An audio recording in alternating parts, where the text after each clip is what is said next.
Today's guest needs no introduction. Going into this, I knew that he co-created with the Wachowskis a sorely underrated Sense8, may it rest in peace. I knew that he had written an acclaimed run on Thor. I knew that he was a showrunner for the science fiction cult classic Babylon 5. But did you know that he also wrote scripts for He-Man, She-Ra, The Real Ghostbusters, Superman Earth 1, the 1988 Twilight Zone, and the World War Z movie? Well, in his new book, Becoming Superman, he's going to tell you how he did it against all odds. Without further ado, J. Michael Straczynski.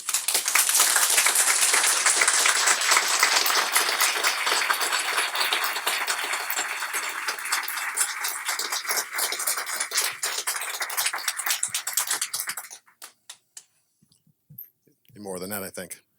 There we go. Can you hear me? I'm so sorry. I want to thank Politics and Prose for inviting me here today. I'm a genre guy.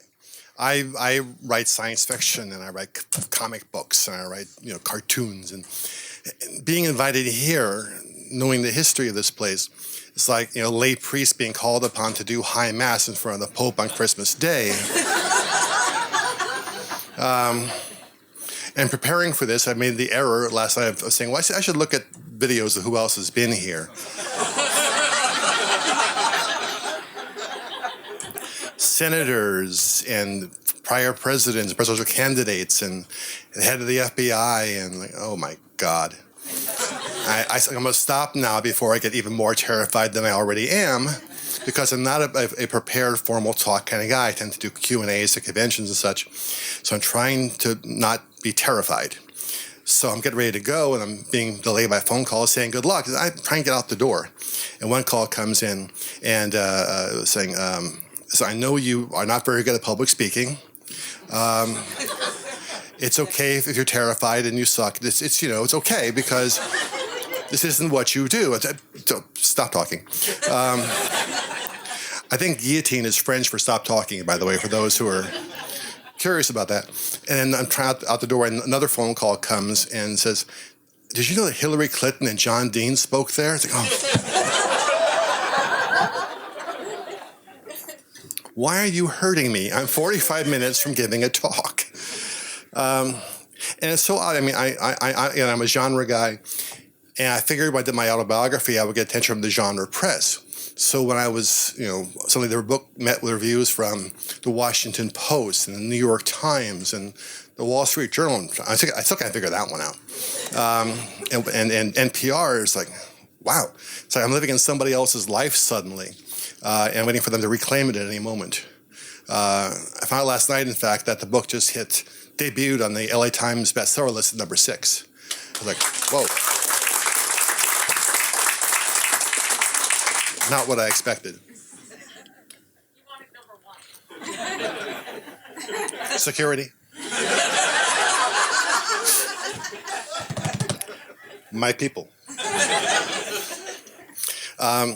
It's the weird thing about being a writer, in addition to like everything, is you often really don't know what you're writing about until after you're done. And you look back, and now that you have the tools you've acquired in the process of writing it, you can look back and see where the pieces are, where the flaws are, what themes you were addressing, and that sort of thing. And in writing the bio, I kind of came to the conclusion and realized for the first time how much the topic of choice has gone through all of my writing, from the comics to Twilight Zone to Babylon 5 to Sense8. About Babylon 5 was kind of funny, actually. When I was trying to sell the show, we went to Warner Brothers to pitch it, and they said, what's it about? And I said, well, it's about choice, consequence, and responsibility. The idea that we all have choices to make in life. If you say you don't have a choice, you've made a choice. That those choices have consequences for yourself and for others, and that you must take responsibility for those consequences. And they looked at me the way a cat looks at a doorknob. They know it does something. They're just not entirely sure what or how it has to do with the food. But I said it's okay because those choices will have impacts on large war and scenarios and battles and lots of action and things blowing up. Okay, all right, we're all right then. And he said, who are the good guys? Well, we are. Who are the bad guys? We are. And we're back to the doorknob. I think the obsession with choice comes from just the family environment living in that I realize is in the book so much. Because in my family, everyone around me growing up felt that they had no choice but to be what they were and who they were.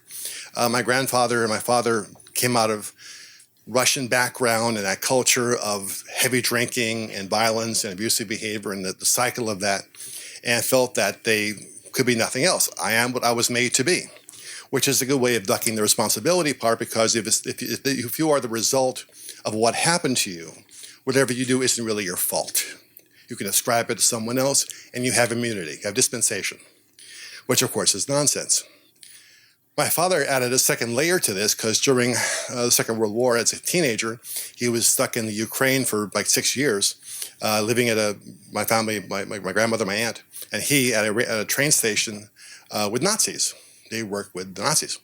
And he acquired a strong interest in the Nazi philosophy. They allowed him the idea of you can do whatever you want with impunity. They made him, he was a teenager, his own uniform. He used to go out with the soldiers, beating people up on roads, and took part in an atrocity. And he acquired a taste for it, but not my fault. That's just what I was exposed to. And then, my fault that I like hurting people. My fault that I like hitting people. My fault that I'm an anti-Semite and a racist and a misogynist. He was like the sampler platter of evil, was my dad. And my mom was in a similar situation. Parenthetical, my dad met my mom when she was working as a prostitute in a brothel in Vallejo, California. And I apparently was conceived in a brothel. So who my actual father is, I have no idea. If there's any volunteers in the audience, please let me know. And she ended up trapped in this horrific abusive relationship with my father. And I would hear as a kid people say, why don't you just leave? My aunt would say, just go. And she was always saying, I don't have a choice. He may come after me. And if I did leave, what would I do? Where would I go? It's better here. It's better here? And that terrified me. To say it's better here because it's easier than making a choice.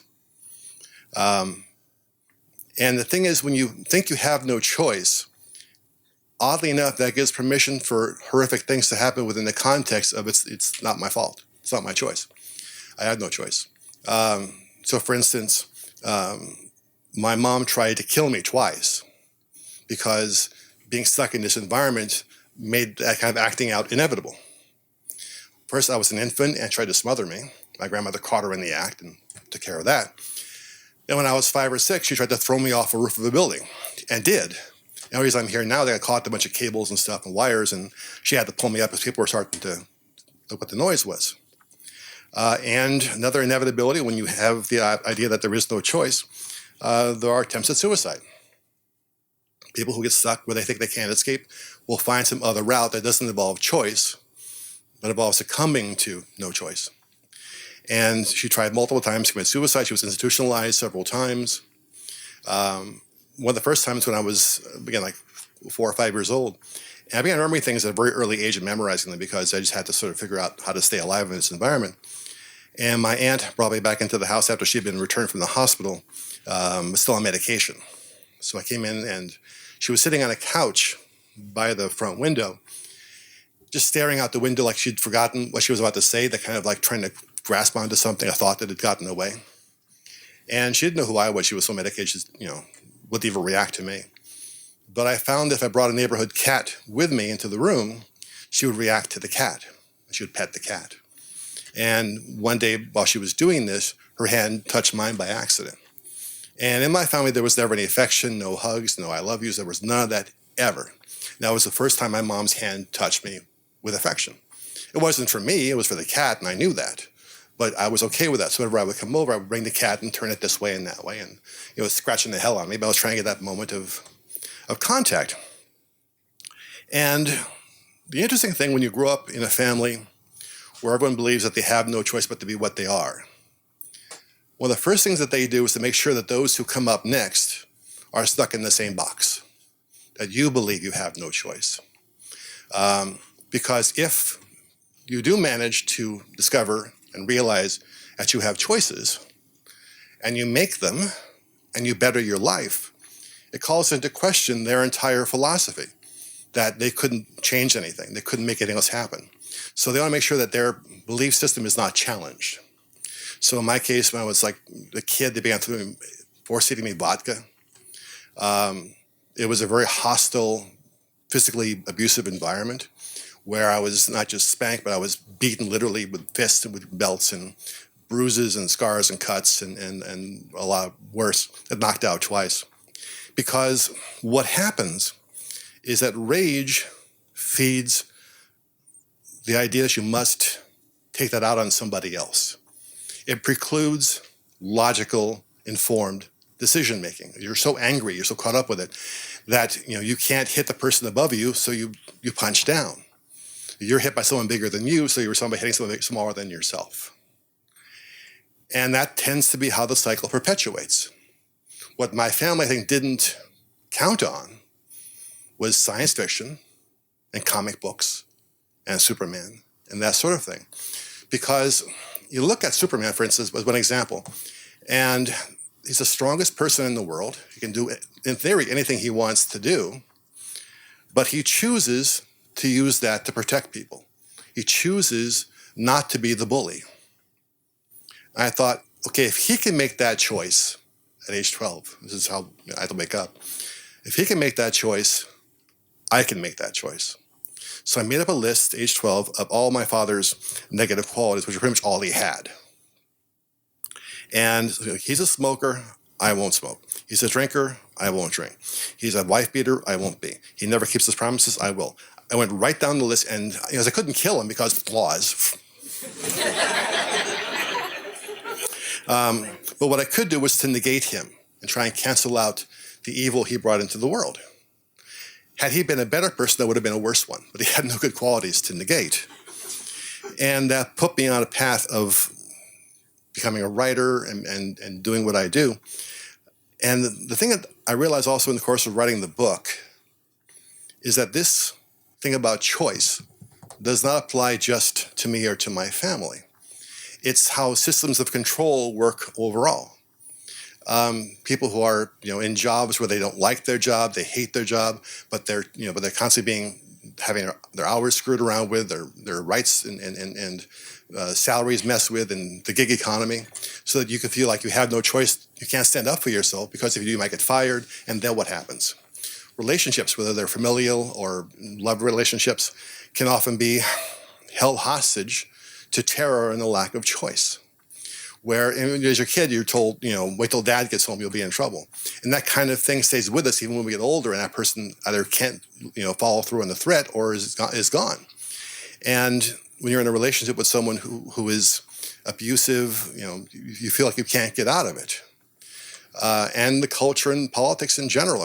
We live inside systems of control that are based upon keeping you in these box of believing you are a cog in the machine, that you can't fight City Hall, that you can't change anything. Because if you can't change anything, then you are passive and malleable, which is what they want. I forget who said it, but the quote is, every country is 3 meals short of revolution. Which plays out, was it Che? No. It plays out in two different directions. On the one hand, if you go 3 days without food, suddenly you have less to lose. And the idea of changing things is not so wild a dream after a while.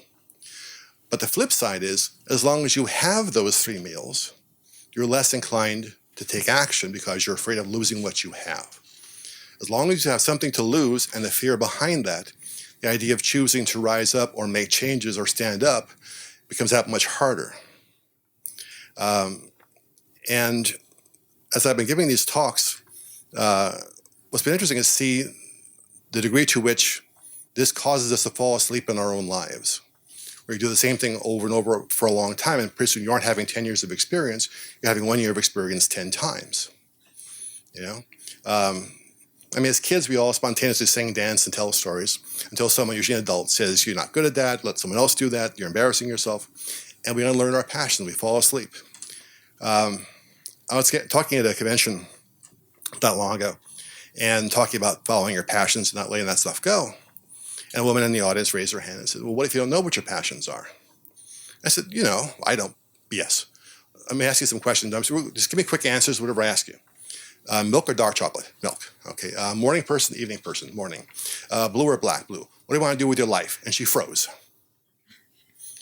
I said, what just happened? So, well, I thought, well, what will my family think of it? Can I make a living at it?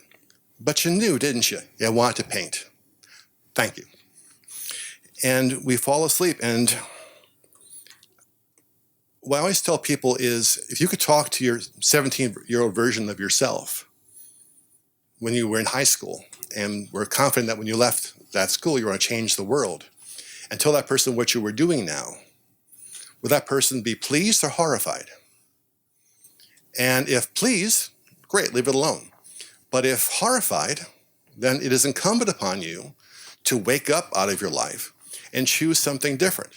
Because you do have that power, you do have the potential to change by virtue of making a choice.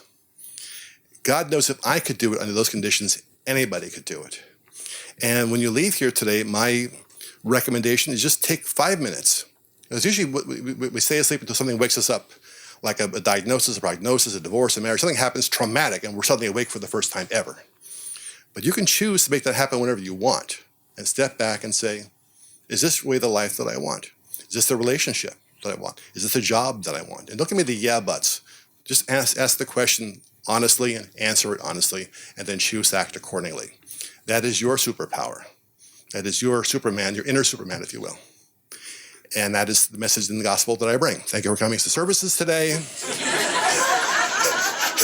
We'll be turning our attention to Exodus chapter 33, which, by the way, is the first recorded case of someone being mooned. I hear skepticism and the laughter. It's true. God was speaking to Moses, and Moses wanted to see God. God said, if you saw me, you would destroy you. And he said, I will cover your eyes, and you can see my hindquarters as I pass by. Or my back parts, different translation. God mooned Moses. I think that's wonderful. We can begin taking questions now from anyone who wants to get up to the two microphones. And thank you. Thank you. There's one over there and one over here. Any subject is open. If it's impertinent, even better. You want to get pertinent information by asking impertinent questions. We'll start with you, sir, so you were there first. So you've mentioned how, in the past, how you saw the ending of Babylon 5 all the way from the beginning. I was wondering, which ending is that? Is it you destroying it, the Minbari destroying it, Sinclair fishing, the documentary, or what? Why the one we saw, sir?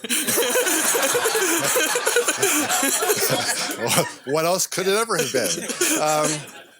No, I saw the station being decommissioned, those who were on board leaving, and then being destroyed at the end. That was always the largest part of it for me. So there was a set, definite ending, which was planned from the first frame, because I understand that there was another show recently that did not end necessarily very well. There was some anger about that or something. I don't know. And I think that when you do a 5-year arc, you need to plan, or any kind of an arc, you need to plan out where you're going from the beginning. Because not only does that allow you to make any character turns realistic. I mean, Chikara went from being a terrorist to a religious figure by the end of the show. But you never doubted the authenticity of those choices, those reactions. You plan those out so that when they happen, it doesn't come as a sudden shock, or stunt. And you end where you need to end. Funnily enough, I was pitching now everyone, B5 was the first to do a 5-year arc, and then Battlestar picked it up, and Ron Moore sent me his pilot script to see if I could work with him on the structure of a 5-year arc. Then Damon Lindelof did it on Lost. And suddenly everyone's doing these long arcs, and actually, this will be a profane word, pardon me, ahead of time. I was having a meeting at a network that will remain, Stars. And when the executive's there, I was pitching a story with a 5-year arc, and he was grousing and saying, all these writers come in and say they want to do a 5-year arc, but they can never pull it off. What makes you think you can do it?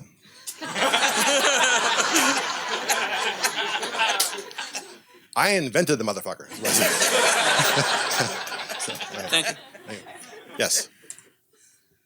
I remember that one of the reasons you left She-Ra was because they wanted to basically turn She-Ra into a mommy. And I'm wondering, what do you think it was in your background or whatever that caused you to... I mean, you always write strong women, and certainly in an era when there weren't that many strong women. Where do you think the influence to that came from? Or is it just because, having had no positive influences whatsoever, you just assumed that there should be strong women? I think that having grown up with my mom, who never made any decisions to do anything, I think writers write to celebrate what they have and dream about what they didn't have. So a strong female character who takes action and is in control of her own destiny, to me, is a very attractive idea. That's why whenever I've been involved in a relationship, it's always been a really strong, smart, funny, woman. And so for me, protecting that character was essential. Same thing happened on Ghostbusters, where the reason I left that show was they wanted to take, it was a top-rated #1 show on ABC. And so they had to fix it, of course. And they wanted to make her into this mommy character instead of the strong, sharp, funny, intelligent woman she'd been in both in the movie and the cartoon series. And down to the point of saying, soften her clothing, take off the jewelry, don't dress a quote like a slut, unquote. It was party line sexism at its best. And they said, change her glasses from pointed to round because children are frightened of sharp objects. And I said, show me your data on that. And I said, well, only a person with a training in psychology would understand it. Well, I have a degree in psychology. Show me your data. Actually, I had 2 degrees, one in psychology and one in sociology, so I'm qualified to be unemployed in 2 areas at the same time. So I said, I can't do that, and walked off the show.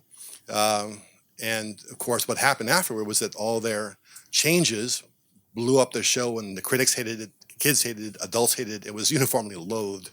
And they called me back and said, would you come back and write some episodes and save us? And I said, only if, #1, the censors don't give me any hard time. 2, I bring Janine back to what she'd been in the first place. So I wrote a show called Janine, You Changed. And I took a lot of the comments from the consultants and the censors and put it in the mouth of the demon that had been saying to her, the demon, the Latin name was make over his lots of bucks. And the demon was preying on her poor self-image, so you have to keep changing yourself to make people like you. And when they realized that their own words were showing up in the mouth of a demon, they got very upset about that. And I told them, well, the demons feel the same way. Thank you. Yes. Having discovered you mostly from Babylon 5, I was amazed at the breadth of stuff that you've written, and I'm going to be discovering a lot more of it. I can't hold a steady job, apparently. So. A search of my e-copy today revealed that you never used the term writer's block in the book. And I'm just wondering if you've ever had it, or if you've always just been able to flow the way you want to, and if you did have it, what did you do to get over it? Never had it. I don't believe in it. I think writer's block is the wrong way of putting it. You've made a bad decision is the more correct way of putting it.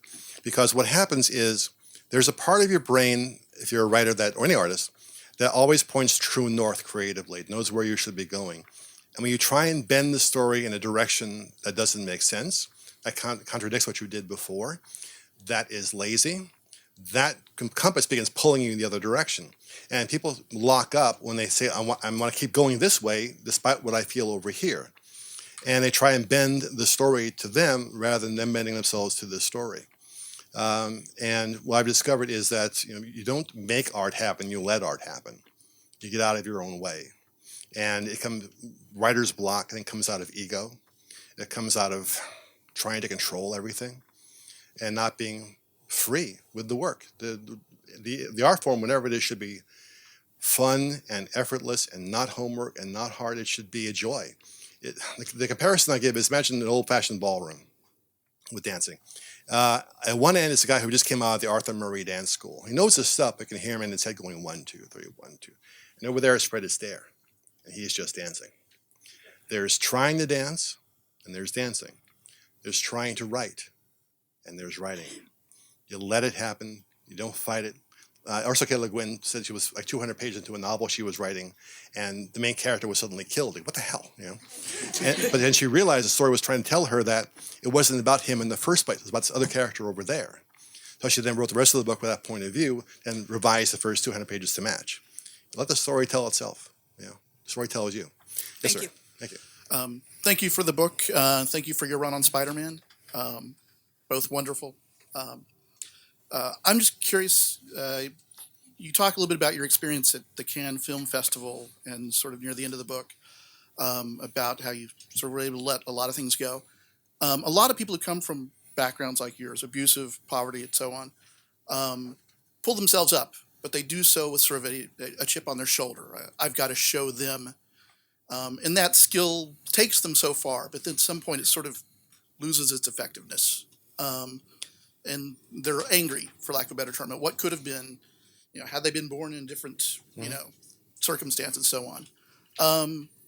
I'm impressed by how little anger you show in your book over your circumstances. And I'm just wondering, was there a certain point where that left yourself, or a conscious choice, or kind of how'd you go through all that and not be angry at some point? Or a serial killer. It's a number of things. I think there were several seminal moments. One was when I was in college. I wasn't angry about how I grew up.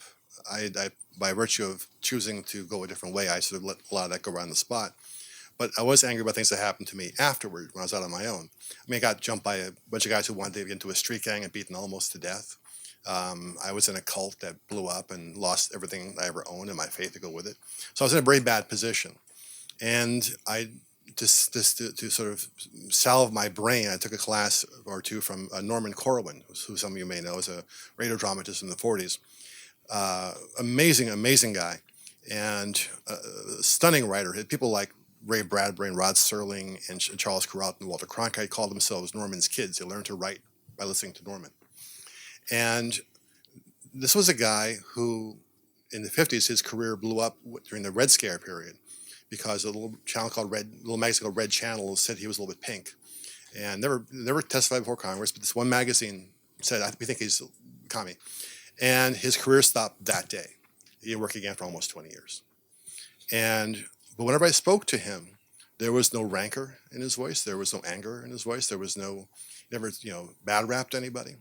I thought, if he could go through all of that, what right do I have to complain about anything? And given his peace, his equanimity of spirit, his gentleness, I gotta grow the fuck up, you know.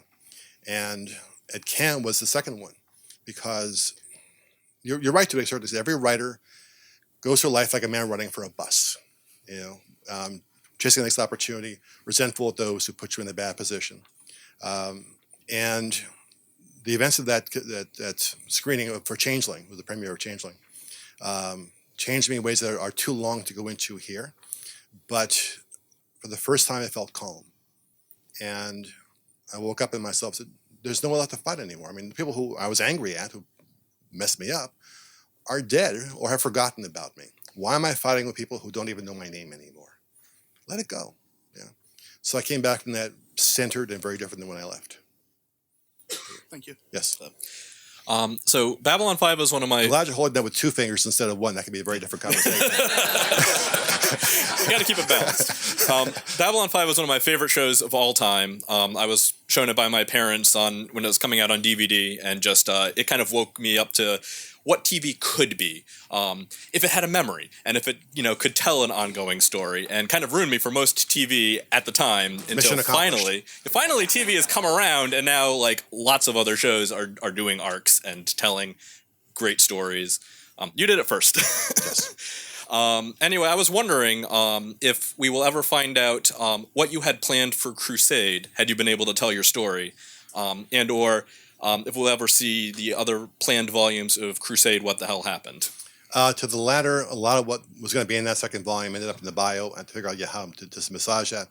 to say, can I talk about what have happened in Crusade afterward? This, to a writer, it's kind of like saying, what kind of fairgrounds or resorts would you have gone to had your 9-year-old son not been hit by a car? Well, it is. Wow. So the answer is no. Thank you. Yes, sir. Yeah, I've been waiting about 30 years to answer this question, but it's not as profound as some of the other questions people have been Well, then asking. sit down. I'd be glad to.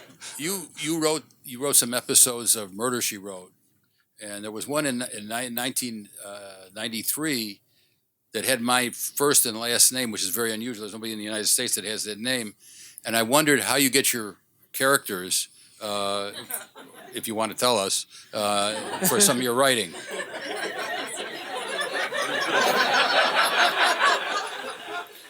And I'm old enough to be your father, I think, but anyway. Maybe that's the reason. Maybe there was some genetic knowledge that I was not aware of. Exactly. Yes, I've been actually following you around for the last 30 years, just so you know. Where names come from is, whatever sounds like it's a cool name. And I meant no harm. No, I wasn't offended. I was where amazed. characters come from, how you create them, I don't create things. I watch the characters and I see what they do and I write it down. If you want to know the secret of being a writer, here's it. This is it. Imagine your best friend for a moment. You can borrow someone else's best friend if you like. And they're crossing the living room at night and they bang their shit on the coffee table. Now you know your friend. You know exactly what your friend's going to say when that happens. You have to think about it or work at it. You just know. That's what writing is. You get to know the characters so well by just spending time with them and listening to them and hanging out with them that whatever you drop them into, your job is just to write down what they do. And they do the damnedest things sometimes. If you know B5, there was a guy named Emperor Cartagia who was one of our main antagonists. And I planned for 5 years, or 4 years at that point, to always have Londo be the guy that killed him. Right up until the moment of writing that scene, when Veer stepped up and said, "You're wrong."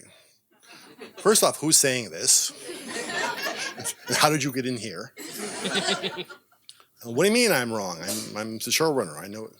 If Londo does this, it's going to be just business as usual. He won't think two things about it. If I do it as this innocent, naive, gentle guy, I'll have grief. I'll be upset. You can milk that for episodes. Well, you're right, whoever you are. And that's what I'm going to do. And that ended up being what we did.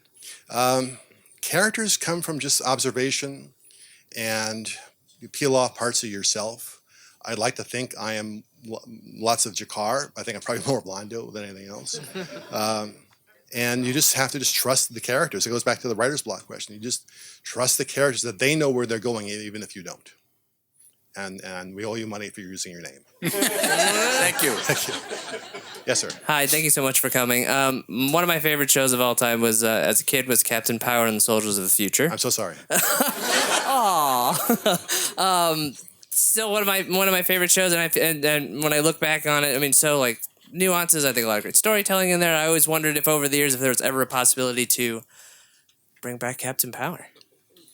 It's like bringing back Anthrax. You're a weird crowd. Is that a yes? No, I'm kidding. Is that a yes? Is that what you asked me? Are we bringing back Anthrax? Yeah. I don't own the property, so I have nothing to do with it. Sure. But they've tried a couple of times and never quite pulled it off. Parenthetical, do I have time for this? I do. So because of the work that I do, I meet a lot of interesting people from all over the world as part of my research. And I was talking to a guy from the CDC a couple of years ago. I said, "What keeps you guys up at night? What scares you?" He said, "Smallpox." I said, "Well, that's kind of an odd choice because it was eradicated. It's the only time the entire world got together to eradicate one disease. And it doesn't exist in the wild anymore. And if you don't know from smallpox, it is horrifically fatal, highly contagious. If one person in this room had it right now, everyone would have it. And like 95% fatal. And it turns into a delivery mechanism for itself. You have to keep moving all the time. You're eating food, touching things, and the skin flakes off, and every flake becomes a missile delivering that virus. This is how dangerous it is. The last case they came across was, I think, in Belgium, I want to say, like the 1950s, early 50s. And they quarantined this guy in a hospital. He had the entire wing to himself. And a guy in the floor upstairs got smallpox. And they couldn't figure out how the hell did he get it. So after this guy died, they did the smoke test in the room. They found a very small crack in the window. The smoke went up the side of the building, into the window upstairs, and down the hall. Smallpox is the only virus that'll crawl up a wall and down a hall to find your ass. And so why are you concerned about this? He said, climate change, because the permafrost is retreating. We know people who died a long time ago from smallpox are somewhere up there.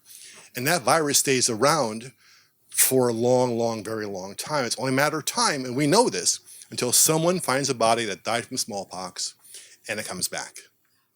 You're welcome. Thank you. Thank you. That was pretty scary.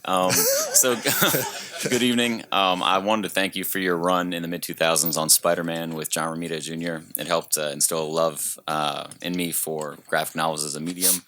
But I was going to ask, in the mid-2000s when I was reading, comic books and superheroes weren't as mainstream as they are now. And I was wondering if you could comment on why you think they're so big now and what it was like for you to watch them go from something that wasn't as big to now everyone and their mother's brother knows who Black Panther is. Does your mother's brother know who Black Panther is?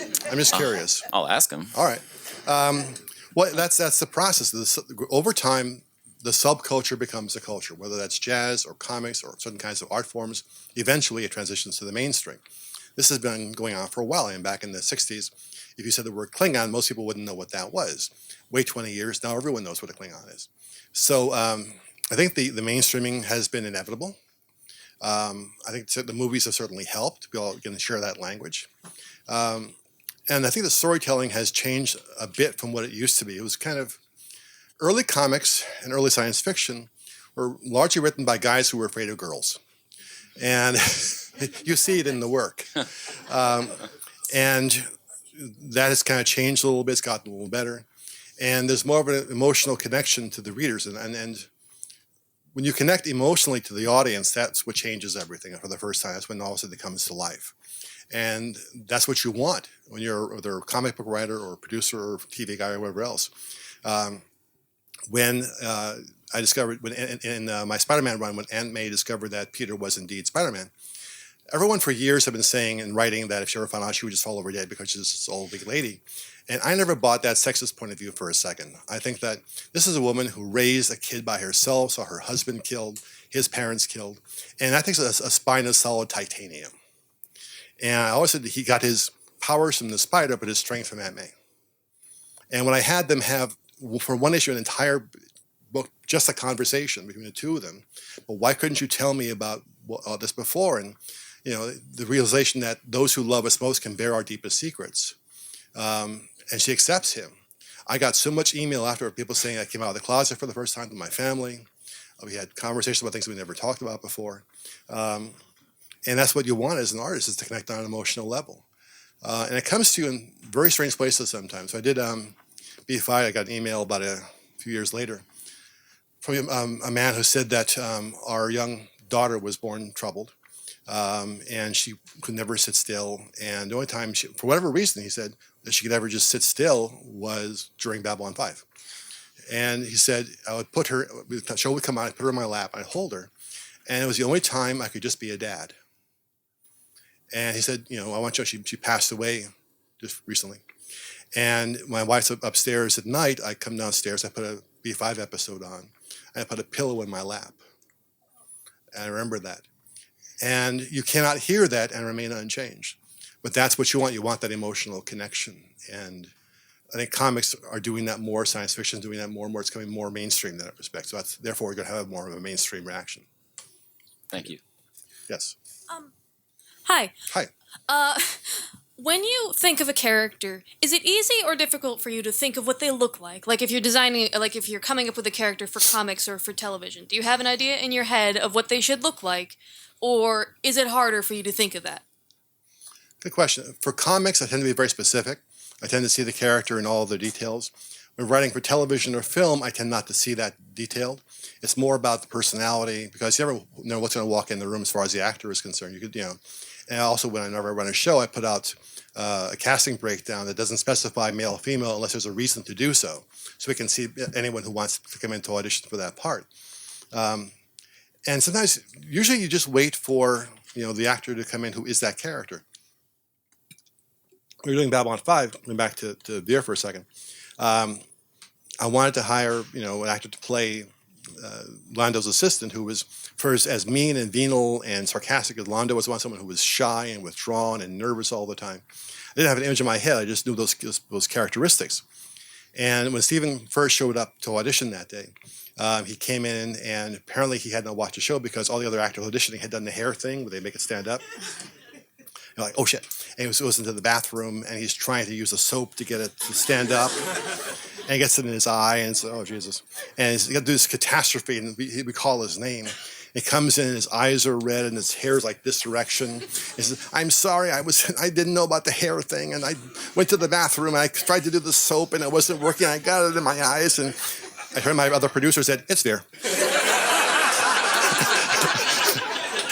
and we hired him on the spot. You want me to audition? No. Do you want to take a chance? No. So that's a question. For comics, I just try and, if it's important, I list those traits. In television and film, I don't bother with it at all. Yes. Hi. Hi. Welcome to DC. Thank you. My first time here, by the way. Never been here before. Really? Yes. Well, welcome. I'm a native myself, so. Okay. I know that's really important to you. It's profoundly important to everyone in this room. I'm sure there's others here as well. To hell with them. So I'm an atheist. Me too. And I feel like, in the, SF community, whether, creators or consumers, there's, a disproportionately high percentage of atheists. So I just I've never really understood how because obviously I love Babylon 5, but just, when that, the religious and the resurrection themes just kind of, kept hitting home.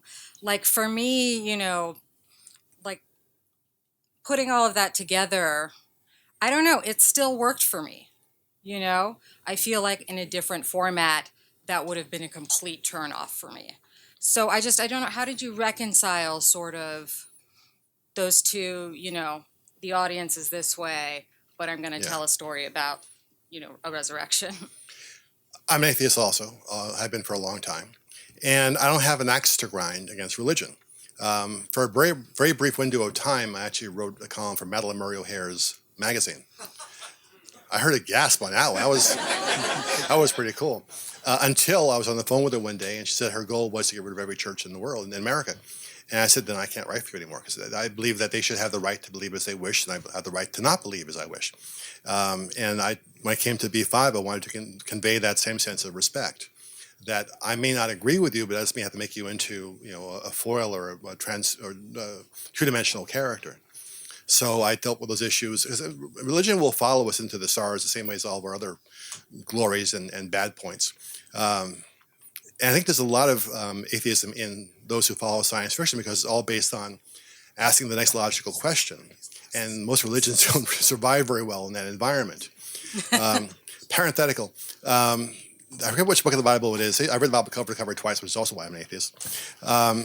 And which one it is, but there was a point where the high priest of Israel was having difficulty with the people there, because the guys kept pissing against the walls of buildings and relieving themselves, which when they're all made out of sand and clay could be a real problem from a construction point of view. And he was always yelling at them about this. No one ever listened. And he went back into his chambers to think about things, and came out and said, I can't recall if he said, I found a whole new book, or I found parts of the book that we had missed before. And in that book, like 4 times now, it says, God shall cut off him that pisseth against the wall. What a coincidence. I'm sure God is really worried about people pissing against the walls. Connections. Or epistemological. I'm sorry. I'm sorry. I prostrate myself or prostate myself before you. So I think that's, there are a lot of atheism in science, especially because it's based on the next logical question. Religion doesn't do that. And you just got to be fair to everybody, whether you agree with them or not. Yes, sir. Hey, so there have been some articles making the rounds recently about Netflix and how kind of systemically they've been canceling many shows after 2 seasons. That kind of being the sweet shot, like whether because of like algorithms or because like people start asking for raises after 2 seasons. I also remember strongly Cary Fukunaga in an interview a while back when he was making that show Maniac for Netflix. He was talking about how they were specifically kind of requesting him to throw in a lot of tropes and things that they thought, well, we're missing these things. Like, we want you to include these things in your show.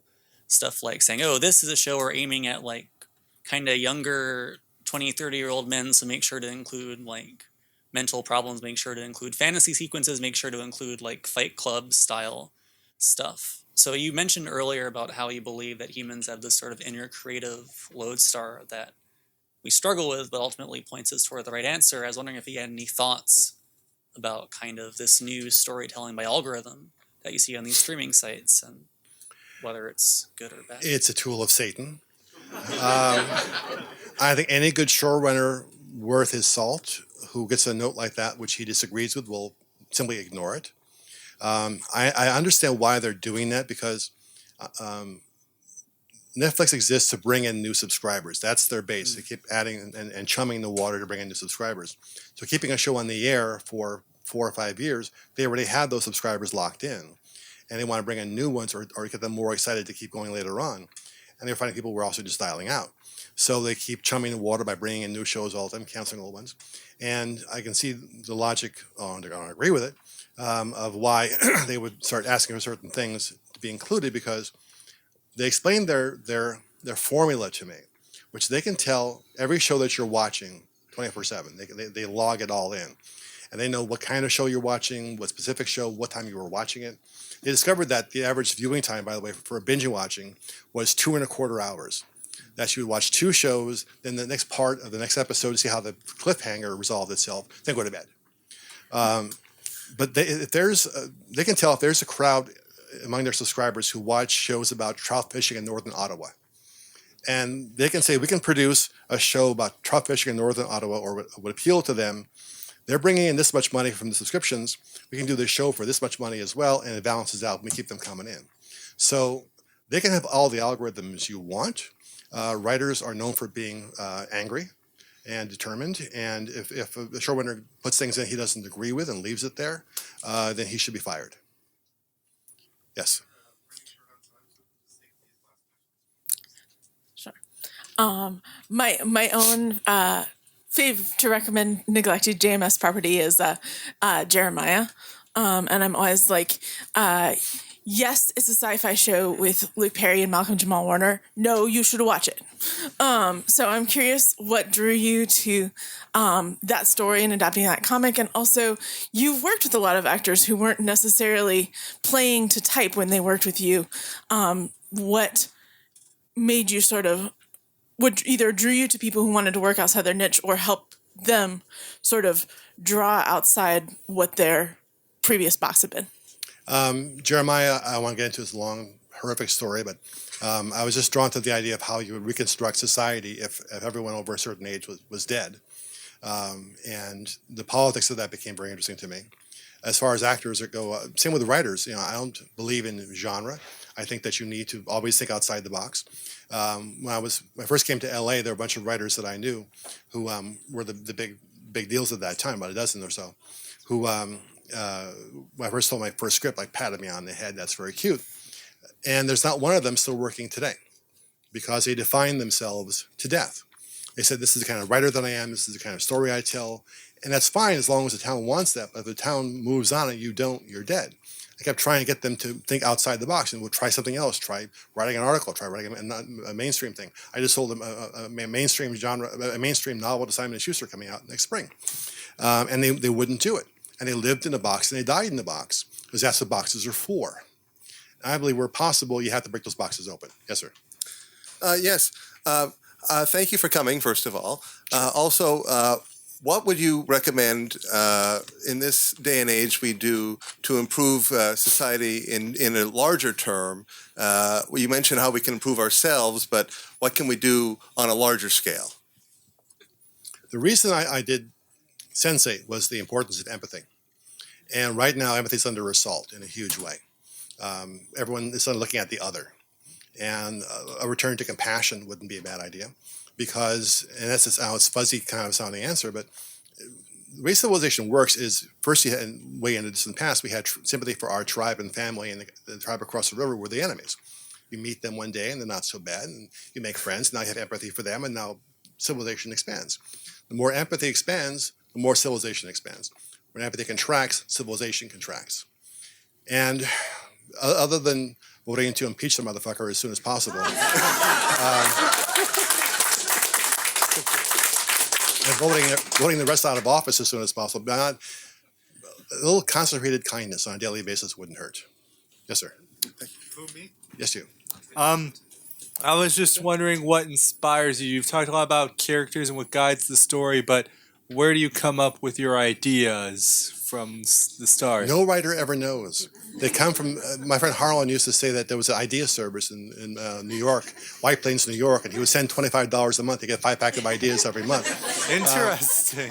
There's a writer, a woman who's a poet on TED Talks one time who was saying that she's out sometimes gardening in the garden, which I guess is where you do that.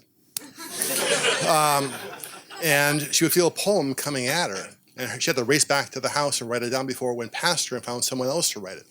I don't know where they come from. It's a goddamned thing. Yes, ma'am. I think you're the. Oh, I'm and then sorry. there's one more right here. Okay, well, you, then you. Yes, that'll be the last one. Yes, you, sir. Okay. I apologize. On Babylon 5, you Yes. talked a lot about how you had the overall arc design and how you knew what the characters were and where they would go. When it became obvious that Michael O'Hare had to leave, was that a big disruption in all your plans? How did you create Bruce's character when he came in after that? Yeah, I had trapdoors for all the characters, and I had like a flow chart where if this character had to go, if there were like 5 major attributes to that character and their arc, I would take 1 or 2 and assign them to somebody else. I would find out which one had to stay there and attach it to the character coming in. It was a lot of mathematics in this, and so yeah, it was just keeping all their arcs in my head. I never wrote it down as far as a detailed document. I was afraid of it falling into the wrong hands. But yeah, I would just reassign their attributes. Thank you. Last question. It's going to be a really good question because you're the last person to speak. So no pressure. But we'll all laugh at you if it's the wrong question. Before you were talking about how you don't pick how your characters look, you just sort of wait for them to come. So what happened with Jakar? How did you create Jakar? I knew at the start that I wanted to mess with the tropes in the audience. In every science fiction show up to that point, all the roles are locked in cement the first time they appear. This is the hero, this is the bad guy, this is the comic relief. And I knew I wanted each one to start out the opposite of where they started. Jakar starts off as a terrorist, ends up a religious figure. Lando starts out with no power, but all the choices in the world, ends up with all the power he wants and no choices at all. And I wanted to put them on a trajectory side by side over the course of the show. So I knew ahead of time I wanted to flip them over time. And with Jakar, he was one of the characters where I would just listen to him. And he would say things that I could never have come up with. And the funny thing is, he and Londo were still there in my head, having these ongoing arguments that never quite seemed to stop. I wish I would just shut up once in a while. Write it down. Thank you. So I think that concludes this. But again, I just want to return to my thesis earlier on that, look, there isn't a person in this room who isn't on some level smarter and hipper and more talented than I am. And I would urge you, to follow your passion, follow that which matters to you, follow that which you care about. Make educated and informed choices. Stand up and fight. If someone is in office or in a relationship that is doing the wrong thing, stand up. Walk out if you have to. Your life will not be over. It'll change something better. Good luck to you.